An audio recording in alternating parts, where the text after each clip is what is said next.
सभी बच्चों को नमस्कार। मैं हूं हिंदी अध्यापक अहमद पाशा।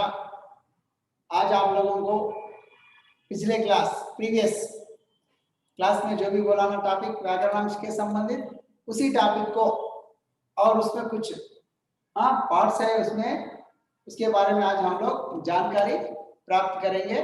ठीक है, तो आप लोगों को मैं बताया था समास, ठीक है, कंपाउंड अंग्रेजी में, ठीक है। समास सम प्लस आस, जिस शब्द में जो है सो एक, दो या दो से अधिक शब्दों के मोल से एक नया शब्द बनता है, उस शब्द को हम क्या कहते हैं? समास कहते हैं।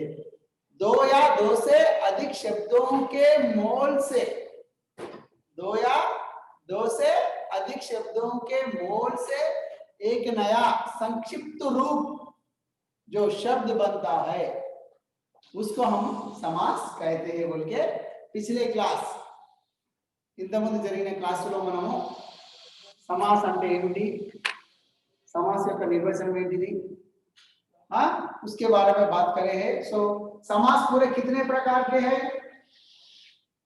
समास पूरे कितने प्रकार के हैं? एक्चुअली हिंदी के अनुसार समास जो है सो 4 प्रकार के में बताया गया आप लोगों को, सिर्फ 4 प्रकार के हैं। सो वो है, देखिए, अव्ययी भाव। Already this one explain, one second मैं आप लोगों को बताऊंगा। अव्ययी भाव, द्वंद्व, ठीक है, पुरुष, ठीक है, और जो है सो द्विगु,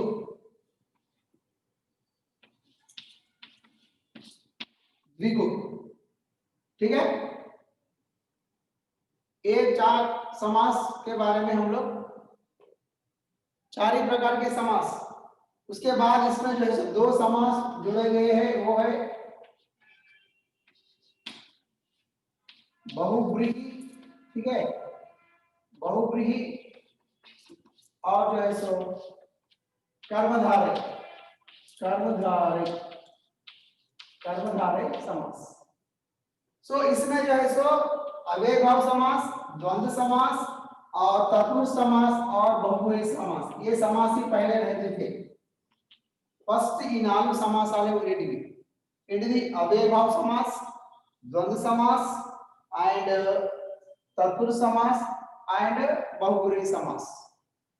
उसके बाद में हिंदी के अनुसार व्याकरणांश की दृष्टि से इस तत्पुरुष में से ही निकले हुए हैं द्विगु और कर्मधारय समास।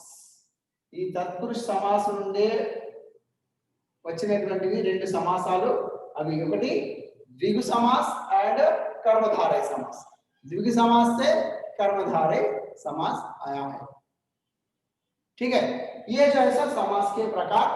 सो इसमें आप लोगों को ఇందులో ఈ సమాసాలలో మీకు పోయిన క్లాసులో అయిపోయినటువంటి క్లాసులో द्वंद्व समास के बारे में बताया हूं। कौन से समास के बारे में? द्वंद्व समास। सो किस तरह भी बोल सकते हैं, इलाके में చెప్పుకోవచ్చు इजीली। पहले आइडेंटिफाई कर लिए, पहले आप लोगों को बताया मैं द्वंद्व समास, ठीक है।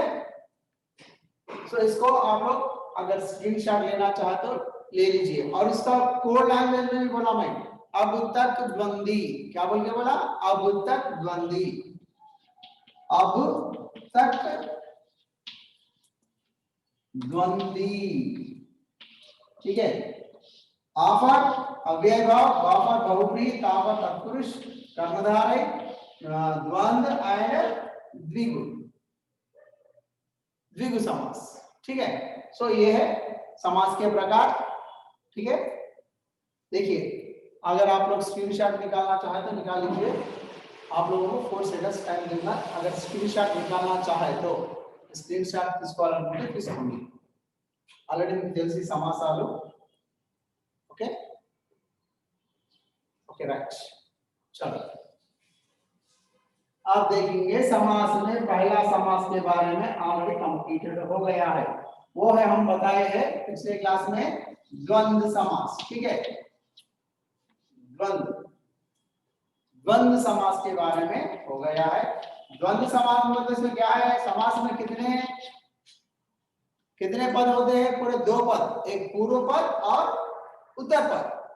ये दोनों पद भी इसमें समान होते हैं। इस द्वंद्व समास में दोनों पद भी समान होते हैं।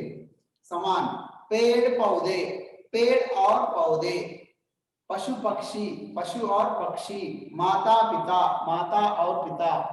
और इसमें जो है सो क्या बताया मैं आप लोगों को, इसमें जो है सो विलोम शब्दों का उपयोग भी किया जाता है और योचक चिन्ह का उपयोग भी किया जाता है। योचक चिन्ह माइनस सिंबल जो रहता है ना, उसका भी उपयोग किया जाए। अधिकतर इसमें योचक चिन्हों के आधार से ही आप लोगों को एग्जाम पैटर्न में, हाँ, एनुअल एग्जाम में, वार्षिक परीक्षा में पूछेगा द्वंद्व समास पेड़ और पौधे। फॉर एग्जाम्पल देखिए, आप लोगों को मैं बताया था ना कल, हाँ, पेड़ पौधे माता पिता, ये जैसा उसके एग्जाम्पल द्वंद्व समास के बारे में। ठीक है, ये द्वंद्व समास का ऑलरेडी कंप्लीटेड हो गया। नेक्स्ट आज टुडे टॉपिक, आज का टॉपिक जो है, आज का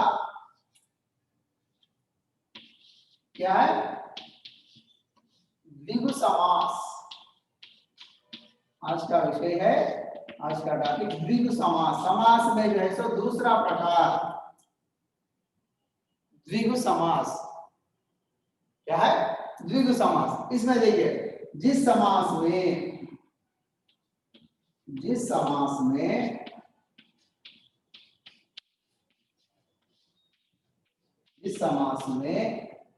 पूर्व पद,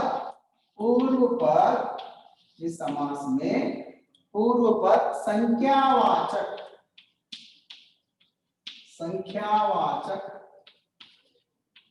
संख्यावाचक विशेषण होता है,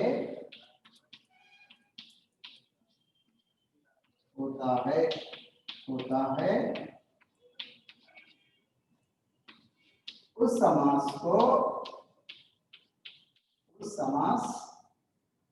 को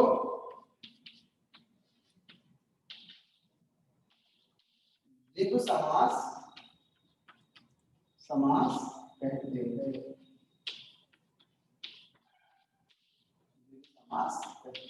ठीक है, और इसमें और एक है, इसमें जो है सो समस्त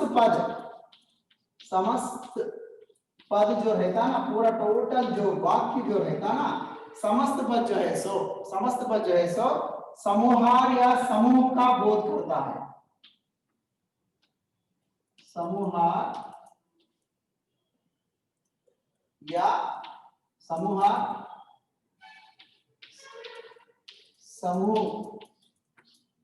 समूह का, यहां पर लिखूंगा, देखिए, समूह का बोध होता है। याद रख लीजिए आंसर। देखिए, द्विगु समास की परिभाषा, इसका जो है सो मीनिंग जो है सो निर्वचन, परिभाषा, निर्वचन ఏంటంటే जिस समास में पूर्व पद संख्यावाचक विशेषण होता है, उस समास को द्विगु समास कहते हैं। और जो है सो समस्त पद समूहार या समूह का बोध होता है। समस्त पद मतलब पूरा जो सेंटेंस जो रहता ना, जो वर्ड जो रहता ना, ఏదైతే పదం అయితే ఉంటుందో ఆ పదం అనేది దాంట్లో ఎక్కువగా సమూహం గురించి, मींस ग्रुप, समूह के बारे में यहाँ पर विषय बोध किया जाता है। ఏ సమాసంలోనైతే పూర్వ పదము సంఖ్యా రూపాన్ని సూచిస్తుందో, సంఖ్యను సూచిస్తుందో ఆ సమాసాన్ని ద్విగు సమాస్ అని అంటారు। అర్థమవుతుందా? ద్విగు సమాస్ అంటే ఏంటిది? ఏ సమాసంలోనైతే పూర్వ పదము సంఖ్యను సూచిస్తుందో ఆ సమాసాన్ని ద్విగు సమాస్ అంటారు। అంతేకాకుండా ఇందులో సమూహ मीन्स ग्रुप, समूह के बारे में वहां पर इसमें समूह ग्रुप గురించి విశ్లేషించడం జరుగుతుంది ఈ సమాసంలో। దీని ఎగ్జాంపుల్ ఇస్తే మీకు అర్థమైపోతుంది। చూడండి ओके अगर लिखना चाहे तो लिख लीजिए ये स्क्रीनशॉट ले तो स्क्रीनशॉट लीजिए और आप लोग लिखना चाहे तो రాసుకోవాలంటే రాసుకోండి లేదంటే స్క్రీన్షాట్ తీసుకోవాలంటే స్క్రీన్షాట్ తీసుకోండి ఇది डेफिनेशन ये जो है इसकी द्विगु समास की परिभाषा द्विगु समास की क्या है ये परिभाषा अगर लेना लिखना हो तो लिख लीजिए और स्क्रीनशॉट लेना हो तो स्क्रीनशॉट लीजिए ठीक है इसमें उदाहरण ओके कंप्लीटेड ना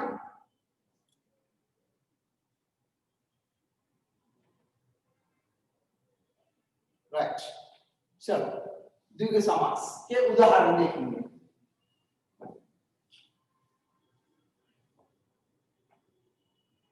देखिए यहां पर द्विगु समास ठीक है यहाँ क्या बोला यहाँ पर देखिए शॉर्ट फॉर्म में क्या बोला आप लोगों को संख्यावाचक संख्यावाचक बोला और जो है सो यहाँ पर समूह का बोध होता है समूह का बोध होता है संख्यावाचक और समूह का बोध जैसे अब देखिए चौराहा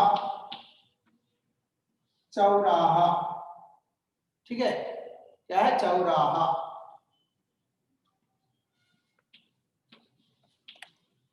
त्रिभुज त्रिकोण ओके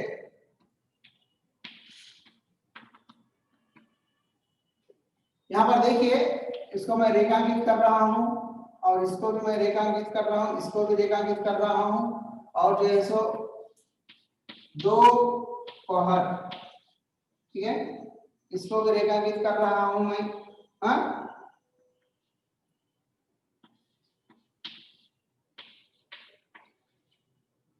षट्भुजी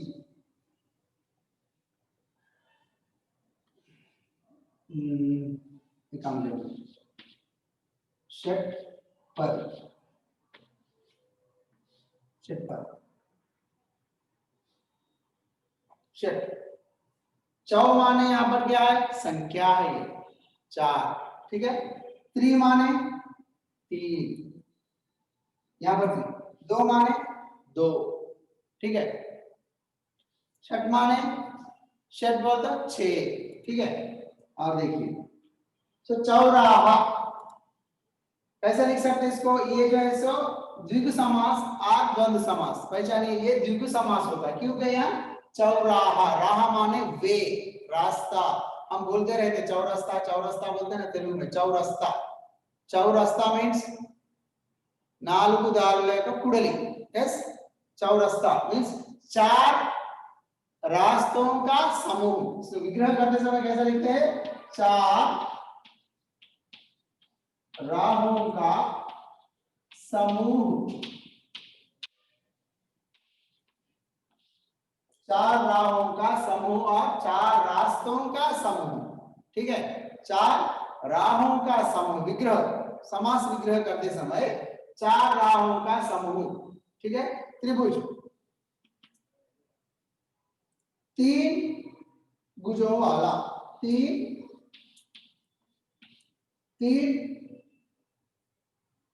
ठीक है त्रिभुज बोलता हूं त्रिभुज 3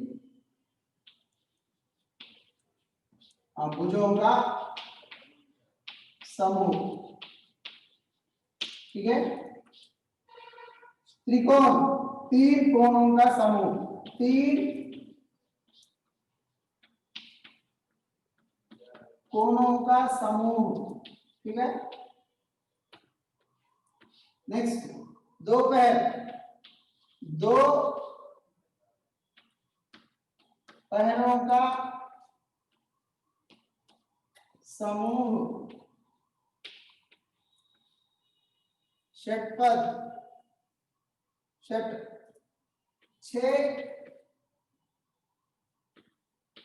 6 पदों का समूह और लिख सकते हैं और इसमें जो है सो पंचतंत्र पंचतंत्र 5 तंत्रों का समूह। सो यहाँ पर क्या पद होता है इसमें अधिकतर क्या हुआ देखिए, क्या से देखिए यहाँ पर अंडरलाइन किया मैं, यहाँ पर षट 6 2 3 3 4 5 5।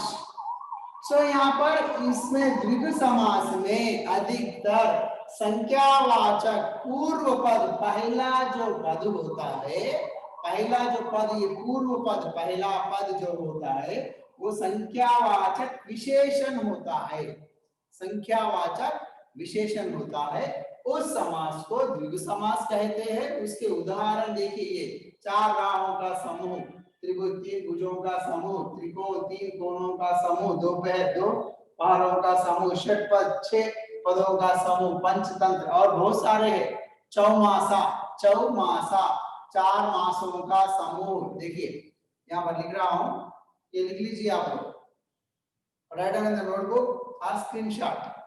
उदाहरण ये जो है पूरे उदाहरण द्विगु समास के जो है ये ఉదాహరణ, ఇవన్నీ ద్విగు సమాసానికి సంబంధించిన ఉదాహరణలు. చౌరాహ అంటే 4 దారుల కుడలి, 4 దారులతో కూడినటువంటి కుడలి. త్రిభుజ్ 3 భుజముల యొక్క కుడలి. త్రికోణ్ 3 కోణములు కలిగిన సమూహము. దోపహర్ 2 పహర్ అంటే ఏంటిది, దోపహర్ మీన్స్ 2 మిట్ట మధ్యాహ్నం ఉంటది కదా, దానికి సంబంధించినటువంటి సమూహము. షట్పద్ 6 పదముల యొక్క సమూహము. और षटकोण इसको भी लिख सकते हैं। देखिए यहाँ पर लिखूंगा, ये हो गया ना आप लोगों का, ठीक है। स्क्रीनशॉट लीजिए आप लोग, స్క్రీన్షాట్ ఆ నోట్స్ లో రాసేసుకున్నామా, స్క్రీన్షాట్ అనేది తీసుకోండి, లేకుంటే నోట్స్ లో రాసుకోండి.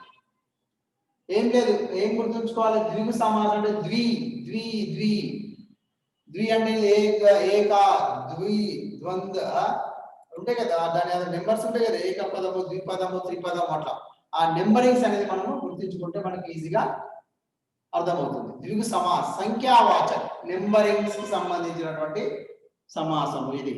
నెంబర్స్ అనేది ఎలా వస్తుందో అది కంపల్సరీ అది ద్విగు సమాసం అవుతుంది అని మనం గుర్తుంచుకోవాలి. ठीक है, अंडरस्टूड, अर्थमैंदा। और इसमें भी आप लोगों को डाउट आ रहा है, इसमें त्रिभुज 3 भुजों का समूह कैसा, 3 भुजों वाला, जिसके हो 3 भुज అట్లా కూడా అవుతుంది. जिसके हो 3 भुज, ఎవరికైతే 3 భుజాలు కలటువంటి వాడు, वो जो है सो दूसरा समास में आता है, उसके बारे में मैं बाद में बताऊंगा. 3 భుజములు కలటువంటి వారు ఎవరు, అది వేరే ఒక మీనింగ్ కూడా వస్తుంది, అది భగవంతుని పేరు కూడా వస్తుంది. సో ఆ సమాసం గురించి తర్వాత నేను చెప్తాను, ఇక్కడ మీరు ఏం కన్ఫ్యూజ్ కాకండి.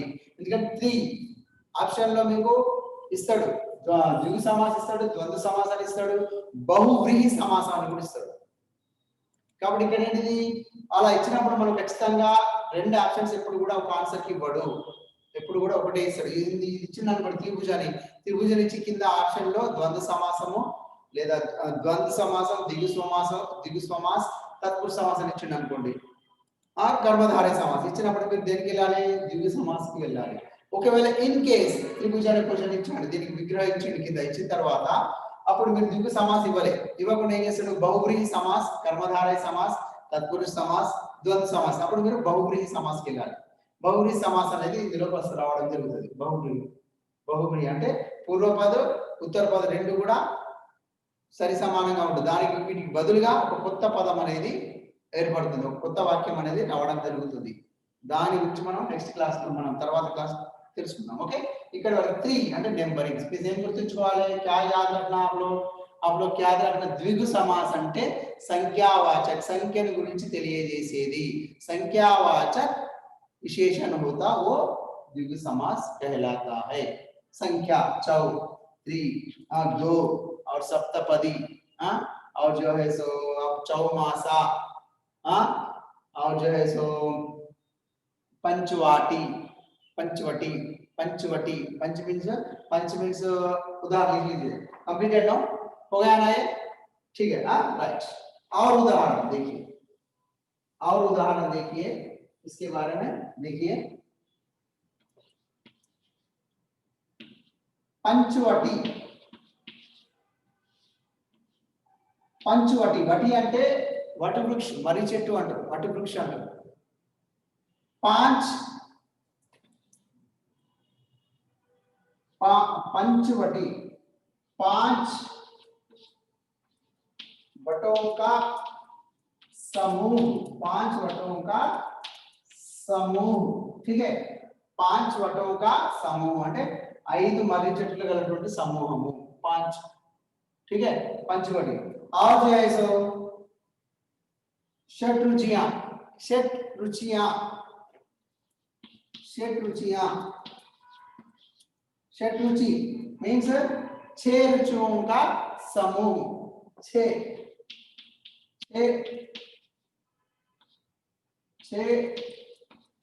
रुचियों का समूह. ठीक है, और चौमासा, चौमासा 4 मासों का समूह, 4 मासों का समूह.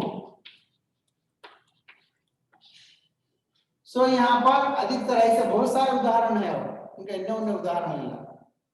పంచవటి, షడ్రుచి, చౌమాస ఇంతకు చెప్పినటువంటి ఎక్కువగా ఉన్నాయి. एग्जांपल्स రాసుకుంటూ పోతే మనకు బోర్డే సరిపోదు ఇక్కడ.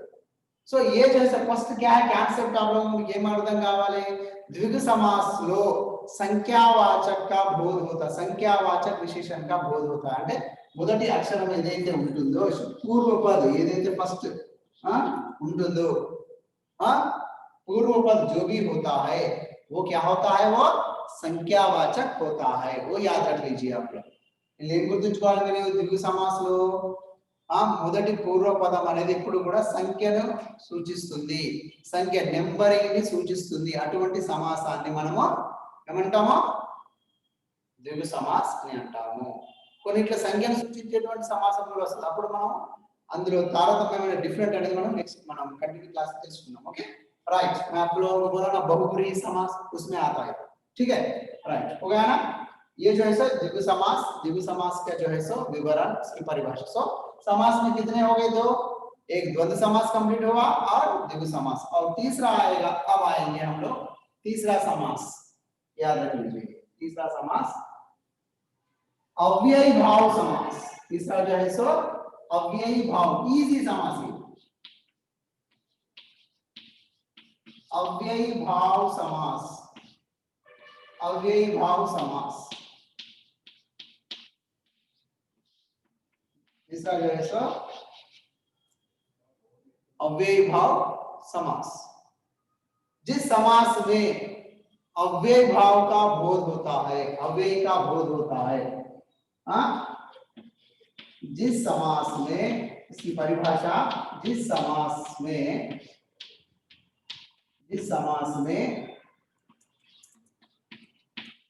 अव्ययी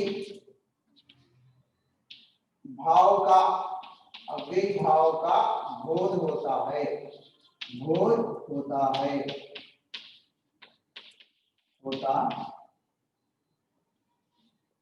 उसे अव्ययी भाव समास कहते हैं. अव्ययी भाव समास कहते हैं. भाव समास कहते हैं. आप लोगों को परिभाषा की जरूरत नहीं, बिल्कुल निर्वचनाल అవసరం లేదు, తెలవడానికి అంతే రాస్తున్నా. अव्ययी भाव समास. और इसमें क्या मेन, या इसमें अधिकतर पूर्व पद, अधिकतर इसमें पूर्व पद जो है सो उपसर्ग होता है. उपसर्ग, पूर्व पद जो है सो इसमें उपसर्ग. क्या है उपसर्ग? उपसर्ग माने क्या है, जिस शब्द में जो है सो पहला जो शब्द, जिस शब्द में जैसे एक शब्दांश जुड़ने से उसमें जो है सो उसके परिभाषा में परिवर्तन आता है. उसे जैसे धर्म है, धर्म को हम क्या जोड़ते हैं, आ अगर जोड़ने से क्या हो जाएगा, अधर्म हो जाएगा. जो शब्द जो है क्या है, पद धर्म है शब्द, उसको हम आ अक्षर जोड़ने से क्या हुआ, उस अर्थ में जो है सो परिवर्तन, चेंजेस అనేది వచ్చింది. अधिनियम आने उपसर्ग. सो उसी प्रकार यहाँ पर भी अव्यय भाव समास में अधिकतर इसमें इस समास में जो अव्यय भाव का बोध होता है उसे अव्यय भाव समास कहते हैं. इसमें पूर्व पद कौन सा होता है, कभी भी हो उपसर्ग रहता है. फॉर एग्जांपल इसके उदाहरण लीजिए. उदाहरण बेसमझ, बेसमझ, बेसमझ, बेसमझ, बेसमझ అంటే ఎవరి దగ్గర అయితే నాలెడ్జ్ లేదో, సమझना नहीं होता, అర్థం చేసుకోనటువంటి వాడు बेसमझ। जो समझ ना पाए, जो ना समझे वो बेसमझ। जो इसकी विग्रह क्या है, जो ना समझे, जो ना समझे वो बेसमझ, विग्रह। सो यहाँ पर देखिए अधिकतर यहाँ पर ये अव्यय भाव समास है। कौन सा समास है आइडेंटिफाई करने के लिए हम लोग क्या करते हैं, इसमें उपसर्ग, बेसमझ, बेसमझ। उसी प्रकार प्रतिदिन लीजिए, प्रतिदिन, प्रतिदिन, प्रतिदिन, प्रतिदिन माने क्या है, विग्रह वाक्य हर दिन, क्या है, हर दिन। देखिए यहाँ पर प्रतिदिन क्या है, प्रतिदिन, प्रतिदिन। दूसरा लीजिए प्रतिदिन, उदाहरण, प्रतिदिन मीन्स हर दिन। सो यहाँ पर इसमें विग्रह करने से इसमें देखिए प्रति जो है सो इसमें उपसर्ग, प्रति जो है सो ये जो है इसमें अव्यय, ये जो है सो अव्यय भाव समास है। सो ऐसे प्रकार सो अधिकतर इसमें उपसर्ग के संबंधित हर एक समास में जो है सो हर एक जो समास में जो है सो इस अव्यय भाव समास में जो भी शब्द अगर दिया गया है, तो जो भी पद अगर ఏదైనా వర్డ్ అనేది ఇచ్చినప్పుడు దాన్ని మనం ఉపసర్గ అనేది ఐడెంటిఫై చేస్తే, ఉపసర్గ ఉంది అంటే ఖచ్చితంగా అవ్యయ భావ సమాసాన్ని మనం ఐడెంటిఫై చేసుకోవచ్చు ఈజీగా। సో ఎందులోనైతే ఉపసర్గ అనేది ఉంటుందో అది అవ్యయ భావ సమాస్। ठीक है। और उसी प्रकार अधर्म, अधर्म इसमें क्या है, ये आ जो है सो उपसर्ग निकला ना, ये भी अव्यय भाव समास। सो अव्यय बोले तो क्या है, बोले तो जैसे मैं आप लोगों को बोला शब्द विचार में विकारी शब्द, अविकारी शब्द बोल के, अविकारी शब्दों को हम लोग दूसरा नाम है अव्यय भाव समास। जिस शब्द में जो है सो लिंग, वचन और जो है सो कारक का बोध, जिसका बदलावट नहीं होता, बदलाव चेंजेस అనేది కాకుంటే అది अव्यय भाव समास, अव्यय, अव्यय कहता है। ठीक है, ये जो है सो अव्यय भाव की परिभाषा। समझ में आया ना आप लोगों को अव्यय भाव की परिभाषा क्या है। सो अव्यय भाव में क्या याद रख लेना आप लोग, ఏం గుర్తుంచుకోవాలి మీరు, అవ్యయ భావ సమాసంలో అధికంగా ఇందులో ఉపసర్గ అనేది వస్తే, ఏదైనా శబ్దం అనేది పదం అనేది ఇచ్చినప్పుడు అలా విడిగొట్టినప్పుడు ఉపసర్గ అనేది వస్తే దాన్ని మనం ఈజీగా అది అవ్యయ భావం అని చెప్పడానికి ఈజీగా ఉంటుంది। అది ఇంకోటి ఏంటంటే అవ్యయ, ఏదైతే అవ్యయ ఉంటుందో అలా अव्यय भाव जो रहता है उसको अव्यय भाव समास कहते हैं। समझ में आया ना ये? ओके, स्क्रीनशॉट लीजिए आप लोग। और बहुत सारे हैं अव्यय भाव के समास के उदाहरण, मैं आप लोगों को आप अपने अपने व्हाट्सएप ग्रुप में मैं आप लोगों को वो जो अव्यय भाव के समास के संबंधित उदाहरण पूरे मैं आप लोगों को सेंड करूंगा जरूर।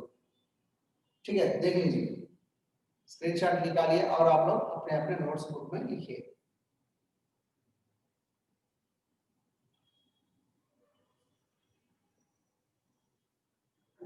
ठीक है, कंप्लीट है। सो देखिए नेक्स्ट समास। सो द्वंद्व समास में क्या बोला मैं, वंस अगेन द्वंद्व समास, द्वंद्व समास में क्या रहता है, पूर्व पद उत्तर पद दो भी प्रधान होते हैं, और जैसे जैसे एग्जांपल पेड़ पौधे वो योचक चिन्ह विलोम शब्द वो रहता है। द्विगु समास में क्या बोला मैं, संख्यावाचक विशेषण होता है, संख्या नंबरिंग्स। और अव्यय भाव समास में क्या बोला मैं, उपसर्ग विशेषण, उपसर्ग विशेषण प्रति, अन्न और जो है सो अनपढ़, फॉर एग्जांपल अनपढ़, अनपढ़ अनएजुकेटेड అన్నమాట, చదువు రానటువంటి వాడు, నిరక్షరుడు, अनपढ़ अनपढ़ अनपढ़ अनपढ़। सो अन क्या होता है, यहाँ पे उपसर्ग होता है। अनपढ़ जो पढ़ ना पाए, जो ना पढ़ ना पाए, जो पढ़ ना पाए वो अनपढ़ होता है। सो अव्यय भाव समास में क्या है, उपसर्गों का बोध होता है। जो भी शब्द अगर दिया तो ఏదైనా ఒక శబ్దం ఇచ్చినప్పుడు, ఏదైనా వాక్యం ఇచ్చినప్పుడు అందులో ఉపసర్గ అనేది ప్రిఫిక్స్ అనేది ఉంటే అది ఖచ్చితంగా అవ్యయ భావ సమాస్। ఓకేనా। సో ఇది నెక్స్ట్ తర్వాత సమాస్ లాస్ట్ ఇంకొకటి తమాషా చెప్పుకుందాము, సమయకి కమ్ హై, టైం కూడా చాలా తక్కువగా ఉన్నది. నెక్స్ట్ వచ్చేది చూడండి बहुब्रीहि समास. नेक्स्ट फोर्थ वन, ठीक है, फोर्थ वन बहुब्रीहि समास. बहु बहु माने चाला, मोर एंड मोर, बहुब्रीहि समास. इसमें जो है सो इस समास में इस समास में पूर्व पद विशेषण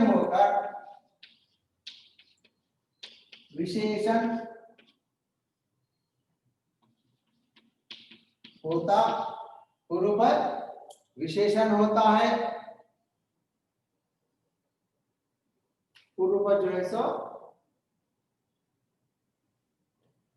इसको इसमें जो है सो पूर्व पद विशेषण होकर, ठीक है, मिस्टेक है. देखिए इसमें जो है सो बहुब्रीहि समास, ओके मिस्टेक है वो. बहुब्रीहि समास में पूर्व पद और उत्तर पद दो भी अप्रधान होते हैं. जिस समास में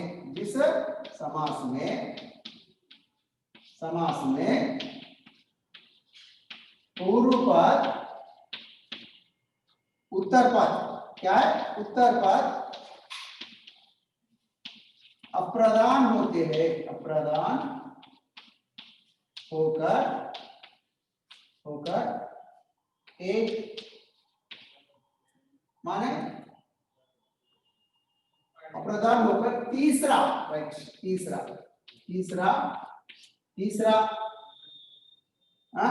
नया पद का बोध होता है. नया पद का बोध होता है, ठीक है. बहुब्रीहि समास फॉर एग्जांपल देखिए, सो इंदुलो ఏంటిదంటే अधिकतर या इसमें और याद रखिए देवी देवताओं का बोध, देवी देवता देवतల గురించి, దేవుళ్ళ గురించి, దేవతల గురించి ఇందులో ఎక్కువగా వస్తూ ఉంటాయి. देवी और देवताओं का इज शॉर्ट फॉर्म देवी देवता का बोध होता है, शॉर्ट फॉर्म. जैसे हम लोग उसमें बोला ना भाई, किसमें अव्यय भाव समास में उपसर्ग बोला ना, उसी प्रकार इसमें देवी देवताओं इंदुलो ఎక్కువగా దేవతల గురించి, దేవుళ్ళ గురించి పేరు రావడం జరుగుతుంది. सो कैसे बोले तो देखिए, देखिए दशानन, ओके, दशानन उदाहरण, दशानन क्लियर, दशानन दश माने 10, यस 10 को जिसके, 10वां आनंद जिसके, 10वां आनंद जिसके, 10 माने 10 आनंद అంటే తలలు, 10 తలలు గలవాడు ఎవరమ్మా? 10 తలలు గలవాడు कौन है? रावण, ठीक है. सो यहाँ पर आप लोगों को डाउट्स आता है, मिगिलिన డౌట్ వస్తుంది, సార్ మీరేంటిది ఇంతకుముందు ద్విగు సమాసంలో సంఖ్య అన్నారు కదా సార్, సంఖ్యావాచక విశేషణం ఉంటది, ద్విగు సమాసం అన్నారు కదా సార్, ఇక్కడ కూడా దశ అంటే దశానం, దశ 10 తలలు గలవాడు, 10 తలలు గలవాడా, 1000 తలలు గలవాడా, దశానం 10 సర్వం వాలా, 10 తలలు గలవాడు.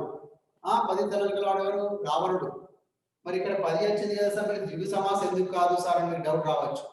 ठीक है, आप लोगों को संदेह आता है सर, आप लोग पिछले जो द्विगु समास में जो है सो संख्यावाचक बोध होता है, సంఖ్యని గురించి తెలిపేది द्विगु समास అని చెప్పారు, కరెక్టే సార్.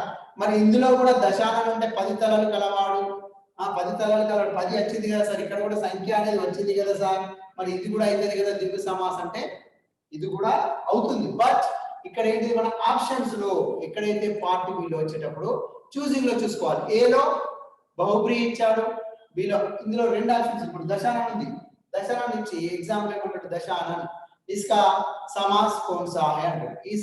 ఇది ఏ సమాసం అంటాడు. దశానం ఇచ్చి ఇది ఏ సమాసం అంటాడు. ఆప్షన్స్ ఇస్తాడు. ఆప్షన్ ఏ బహుబ్రీ సమాస్, బి ద్వంద్వ సమాస్, సి కర్మధారయ, డి తత్పురుష. ఇప్పుడు ఏదైతే బహుబ్రీ సమాసం.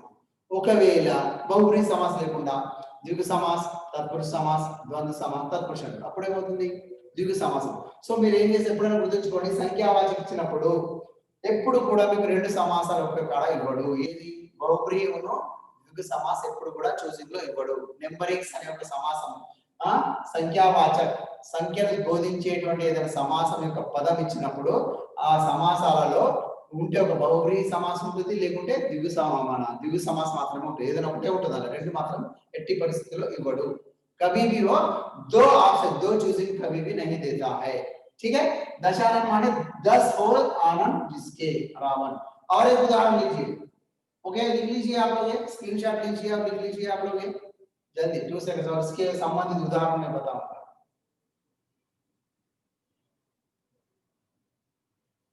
ठीक है,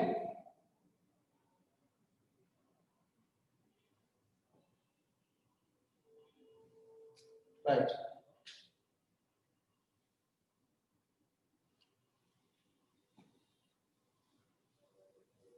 देखिए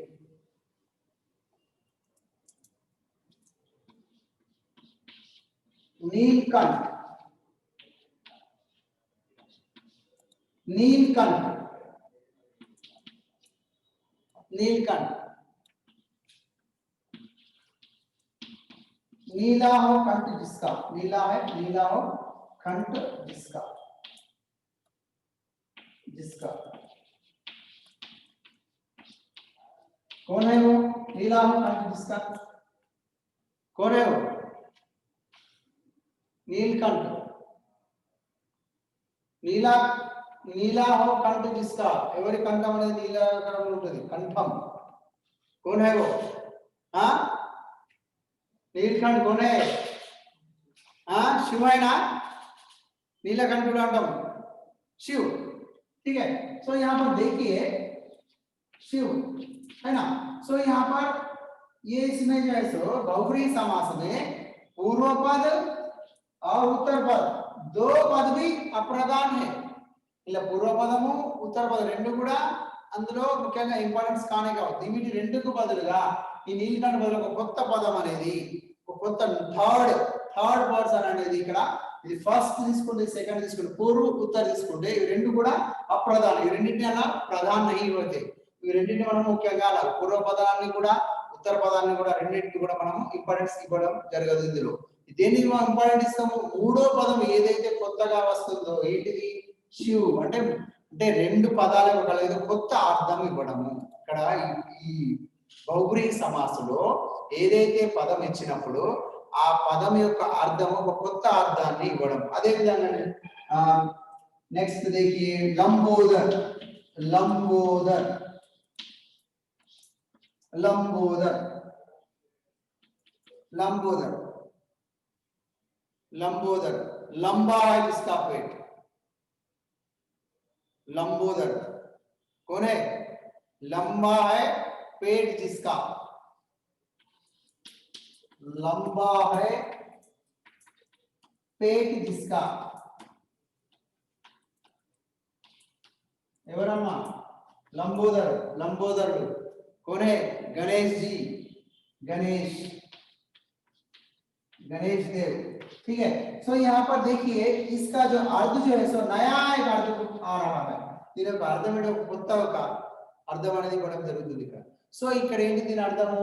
సో इसमें बहुब्री समास में पूर्व पद उत्तर पद दो भी अप्रधान. ఇలా పూర్వ పదము ఉత్తర పదం రెండు కూడా అలా ఇంపార్టెన్స్ ఏమి ఇవ్వదు, ఏమి ఇవ్వడం జరగదు. ఇలా అందులో ఏదైతే కొత్త పదం అనేది మూడో పదం అనేది వస్తుందో ఆ పదాన్ని అలా ప్రధాన్ होता है.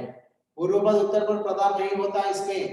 जो आने वाला नया जो पद होता है, समस्त पद जो होता है वो प्रधान होता है। आने वाला समस्त पद जो होता है वो प्रधान होता है। किसमें? बहुब्रीहि समास। और क्या याद रखना इसमें? देवी देवताओं के नाम ही इसमें अधिकतर आते हैं। देवतల పేర్లు, దేవుళ్ళ పేర్లు ఇందులో ఎక్కువగా రావడం జరుగుతుంది బహుబ్రీహి సమాసంలో। అర్థమైందా? బహుబ్రీహి సమాసం ఎక్కువగా ఎవరి పేర్లు వస్తాయి? देवतల పేర్లు, దేవుళ్ళ పేర్లు ఎక్కువగా రావడం जरूर। और देखिए और कौन बोल सकते हैं हम लोग? जैसे बहुत है ना, उनके एनो ఉన్నాయి పేరు చెప్పాలనుకుంటే।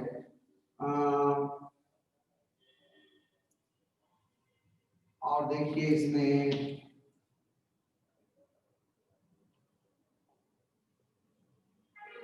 पीतांबर, पीतांबर, पीतांबर, पीला हो जिसका अंबर, पीतांबर, ये भी जो है सो बहुब्रीहि समास। हाँ, और जो है सो और बोलिए कुछ उदाहरण आप लोग। और देवती देवता देवताओं के नाम।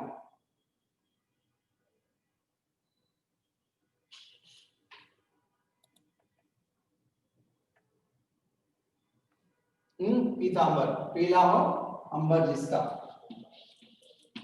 पीला है अंबर, अंबर जिसका, तो ये पीला है अंबर, ये भी शिव महान, शिव। हाँ, शिव। और जो है सो उदाहरण पूरे बहुब्रीहि समास के उदाहरण और बहुत सारे उदाहरण है।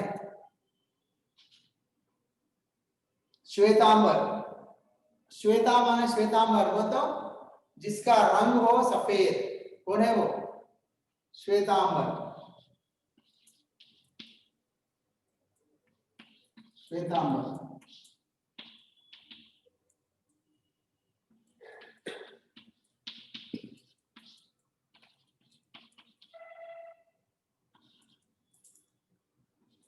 सफेद है रंग जिसका,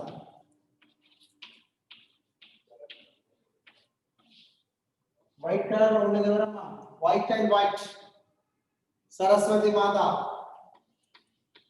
सरस्वती, सरस्वती देवी, ठीक है, सरस्वती देवी। सो ऐसे जो इसका जो है सो एक नया समस्त पद जो है सो नया अर्थ निकालता है। సమస్త పద ఏదైతే పదం ఉంటుందో ఇందులో బహుబ్రీహి సమాసంలో ఇక్కడ ఉన్నటువంటి పూర్వ పదము ఉత్తర పదము రెండు కూడా ముఖ్యమైనవి కాకుండా వాటికి బదులుగా కొత్తగా వచ్చేటువంటి పదం ఏదైతే ఉంటుందో అదే मेन पदम। ఇలా చెప్పుకున్నాం కదా ఇప్పుడు पीला है अंबर जिसका, कौन है वो? शिव महाराज, शिव जी। और उसका श्वेतांबर सफेद है रंग जिसका, ఎవరైతే వైట్ కలర్ లో ఉంటారో ఎవరు ఉంటారు? सरस्वती माता, व्हाइट एंड व्हाइट कलर कभी भी हो, हाँ, वो जो है सो सरस्वती माता। ऐसे प्रकार के समास को हम लोग बहुब्रीहि समास कहते हैं। ऐसे प्रकार के समास को हम क्या कहते हैं? बहुब्रीहि समास कहते हैं। समझ में आया ना आप लोगों को? अंडरस्टूड? और कुछ संदेह है क्या? राइट डाउन, लिख लीजिए और मैं उदाहरण लिखूंगा।